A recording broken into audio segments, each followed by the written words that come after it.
આ છે વિકસિત ભારતની વંદે ભારત ટ્રેન.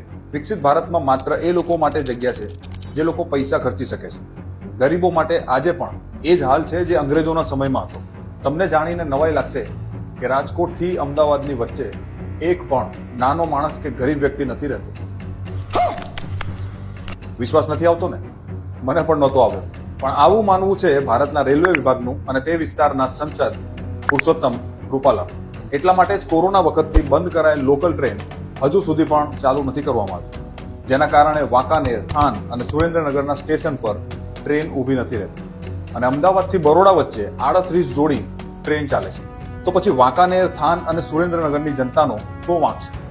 ત્યાંના લોકોને મજબૂરીથી લોકલ બસનો ઉપયોગ કરવો પડે છે, જે જીએસઆરટીસીમાં પ્રાઇવેટ કોન્ટ્રાક્ટ પર ફરતી બસો છે.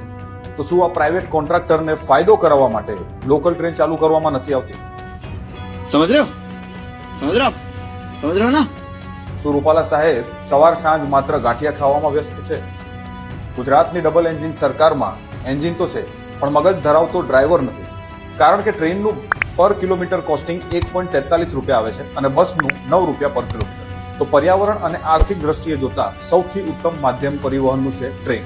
આનો સાફ મતલબ છે કે આ દેશમાં ગરીબો અને મધ્યમ વર્ગની કોઈ જગ્યા નથી. રાજ્યસભાના સાંસદ રમાભાઈ મોકરિયાએ મોટા ઉપાડે જાહેર કર્યું હતું કે રાજકોટથી 6 નવી ટ્રેનો શરૂ કરવામાં આવશે.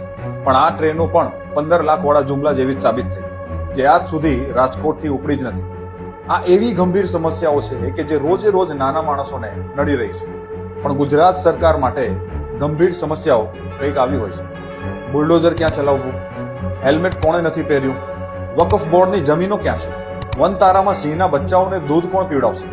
અંબાણીના લગ્નમાં હાજરી કોણ આપશે? સ્માર્ટ મીટર ચોરી છુપીથી ક્યારે લગાવવું? આ સરકારે પ્લાન બનાવી લીધો લાગે છે કે ગરીબી નહીં, ગરીબને હટાવો. આર્થિક રીતે પાયમાલ થયેલો ગરીબ એક દિવસ જાતે જ ફાંસો ખાઈ લેશે. હું રિક્વેસ્ટ કરું છું કે બધા આ વિડીયોને સરકાર અને રૂપાલા સાહેબ સુધી પહોંચાડો. જય હિન્દ.